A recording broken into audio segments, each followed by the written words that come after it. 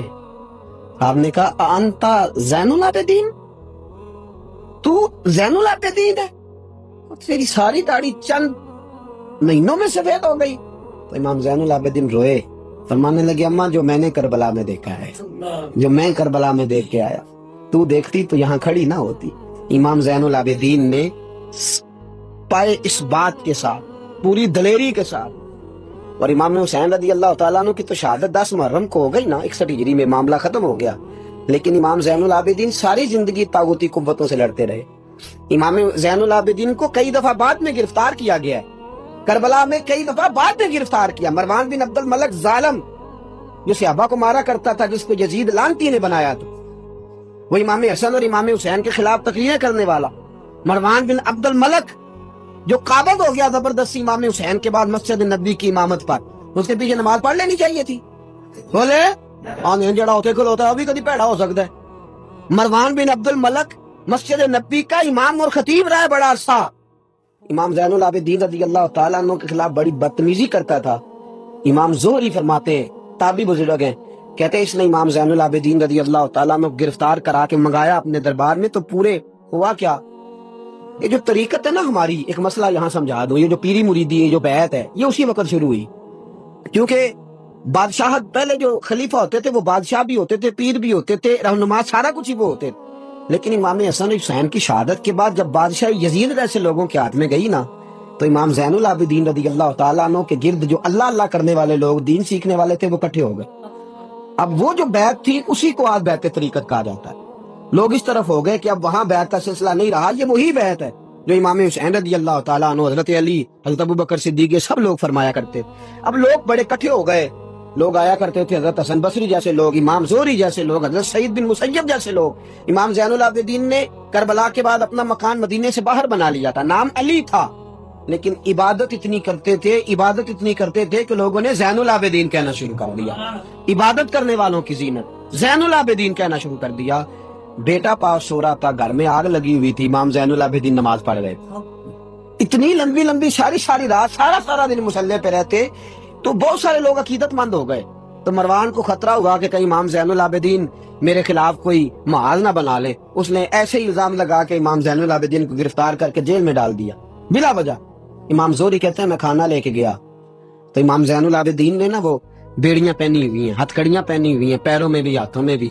تو کہتے ہیں میں نے کہا حضور آپ کتنی تکلیف میں ہیں. یہ لفظ میں نے کہا تو میرے شیخ تھے, استاد تھے, پیر تھے, میں رو پڑا. میں نے کہا حضور آپ کتنی تکلیف میں ہیں. تو کہنے لگے زہری میرا امتحان ہے, مجھے امتحان دینے دے, میرا رب میری آزمائش کر رہا ہے تو مجھے کرنے دے, تجھے کیا, تو کیوں روتا ہے. تو کہا حضور آپ اتنی تکلیف میں ہیں. فرماتے انہوں نے اللہ اکبر کہہ کے دونوں طرف سے زنجیروں کو پکڑا. جب اللہ اکبر کہا تو دونوں طرف کی زنجیریں اتار کے امام زین العابدین نے نیچے رکھ دی. فرمانے لگے میں تو ایک دفعہ اللہ کا نام لوں تو اللہ ساری زنجیریں توڑ دیتا ہے. میں پابند نہیں ہوں ان لوگوں کا, میں تو اللہ کی رضا پہ راضی ہوں.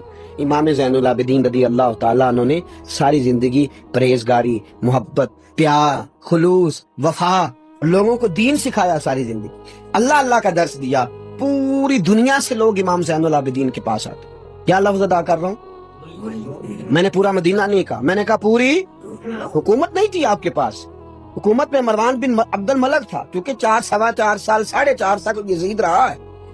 امام حسین کی شہادت کے بعد صحابہ سارے, اہل بیت نبوت سارے, جتنے بھی حضرات ہوتے تھے پوری دنیا سے جو اہل عقیدت تھے, وہ امام زین العابدین کے آستانے پہ حاضری دیتے تھے. سعودیوں نے سارے نشان مٹا دیے ہیں, لیکن امام زین العابدین کا گھر ابھی بھی موجود ہے. میں نے الحمدللہ 2 دفعہ اس کی زیارت کی ہے, اور مجھے وہاں لوگوں نے بتایا کہ مشینیں لے کے جاتے ہیں, لیکن وہاں پہ مشین چلتی ہی نہیں. ساری زندگی اس مکان کے اندر امام زین العابدین عصر کے وقت مسجد نبوی میں آیا کرتے تھے, عشاء کی نماز پڑھ کے چلے جایا کرتے. ساری زندگی امام زین العابدین نے نماز میں, عبادت میں, ذکر میں, فکر میں. شمر جو تھا نا, ایک کس کے بارے میں روایت ہے, قمر بن سعد کے بارے میں. جب مختار کے فوجی لگے نا پیچھے کہ ہم نے مارنا ہے امام حسین کے قاتلین کو, تو اس کے شمر کے پیچھے بھی لگے, تو یہ مدینے آ کے چھپ گیا تھا. اس کے پیچھے لگے تو یہ بھاگا, امام حسین پہ پانی بند کرنے والا، حضرت علی رضی اللہ تعالیٰ عنہ کے پوتے حضرت علی اصغر کے گلے میں تیر چلانے والا، یہ جب بھاگتا بھاگتا آیا نا تو امام زین العابدین کے خیمے میں جا گھسا. آپ مصلی پہ بیٹھے تھے، یوں نظر اٹھائی تو کہتا میں نے پانی پینا ہے. پانی بند کرنے والا کہتا میں نے یہ حوصلے دیکھو، دلیریاں دیکھو. امام زین العابدین خود اٹھے، پیالہ پکڑا، پہلے اسے دھویا، پھر اس میں پانی بھرا، پانی بھر کے اس کو پلایا. اور پینا ہے؟ کہتا ہاں. ایک پیالہ اور دیا. اور پینا ہے؟ ہاں. ایک پیالہ. اتنا پانی دیا کہ شرم سے پانی پانی ہو گیا، شرمندہ ہو گیا کہ یہ امام زین العابدین. باہر نکلا، دل میں خیال آیا زین العابدین نے پہچانا نہیں، اگر پہچان لیتے تو ایسا نہ کرتے. پھر اندر آ گیا، کہنے لگا شاید آپ نے مجھے پہچانا نہیں. امام زین العابدین کی آنکھیں آنسوں سے برس پڑی. فرمانے لگے تو نے میرے 6 ماہ کا بھائی پیاسا مار دیا تھا، تجھے میں بھول سکتا ہوں؟ تو اندر داخل ہوا تھا تو سارے زخم میرے تازے ہو گئے. تو کہا پھر آپ نے پانی کیوں پلایا؟ فرمانے لگے پانی بند کرنا تیرے جیسے لوگوں کا طریقہ ہے، اور دشمنوں کو پانی پلا دینا نانا محمد کی سنت ہے جو میں نے ادا کی ہے. یہ میرے نانا کا طریقہ ہے جو میں نے ادا کیا.